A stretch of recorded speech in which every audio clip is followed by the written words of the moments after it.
Институтот за јавно здравје препорачува воведување данок за засладени пијалоци и ограничување на нивното рекламирање со цел намалување на дебелината и хроничните болести во земјава. Според истражувањата, овие производи значително придонесуваат за зголемениот ризик од дијабетес и кардиоваскуларни заболувања. Препораките се дел од новата стратегија за јавно здравје, која предвидува и едукација на граѓаните за штетноста на шеќерите. Дополнително се предлагаат промени во законската регулатива за подобра контрола на рекламирањето, особено насочено кон деца. Во повеќе европски земји ваквите мерки веќе се применуваат и покажале позитивни резултати. Според Институтот за јавно здравје, воведувањето на вакви политики би можело да има значително влијание врз здравствената состојба на населението. Реакциите во јавноста се поделени, додека дел од експертите ја поздравуваат иницијативата. Производителите на пијалоци предупредуваат дека ова може да доведе до зголемување на цените и намалување на продажбата. Град Скопје и оваа година организира еднодневна бесплатна екскурзија за пензионерите, како дел од иницијативата за нивно активно учество во општествениот живот. Настанот има за цел да им овозможи рекреација и дружење, а се очекува голем одзив. Пензионерите ќе имаат можност да посетат културно-историски знаменитости, природни убавини и туристички атракции. Организаторите најавуваат пријатен амбиент и програма што ќе вклучува музика и заеднички активности. Оваа традиција се одржува веќе неколку години и секогаш наидува на позитивни реакции. Според градските власти, интересот е огромен, а бројот на места е ограничен, па пријавувањето ќе се врши по принципот прв дојден, прв услужен. Покрај екскурзијата, град Скопје најавува и други активности за постарата популација, со цел подобрување на нивното социјално и физичко здравје. Студентите во Србија повикаа на генерален штрајк во петок, изразувајќи незадоволство од образовниот систем и политичката состојба во земјата.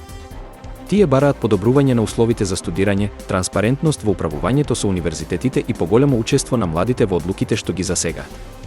Организаторите на протестот истакнуваат дека штрајкот е одговор на долгогодишните нерешени проблеми во високото образование, вклучително и финансирањето, академската слобода и политичките притисоци. Тие нагласуваат дека ова е само почеток на поинтензивна борба за реформи. Поддршка за протестот веќе изразија различни студентски организации, универзитетски професори и граѓански иницијативи. Очекувањата се дека голем број студенти ќе се приклучат на демонстрациите, кои ќе се одржат во повеќе градови низ Србија.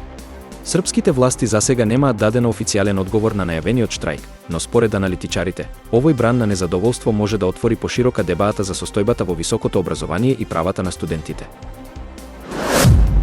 Соединетите американски држави првпат директно разговараа со представници на Хамас, што представува значајно отстапување од нивната досегашна политика.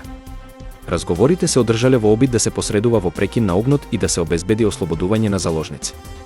Овој потек најде намешани реакции. Некои го поздравуваат како неопходен чекор за решавање на конфликтот, додека други го критикуваат како преседан што може да ја ослаби американската позиција во регионот. Американските власти нагласија дека разговорите не значат промена во нивната официјална политика кон Хамас, кој останува на листата на терористички организации. Тие посочија дека целта е исклучиво хуманитарна и насочена кон намалување на насилството.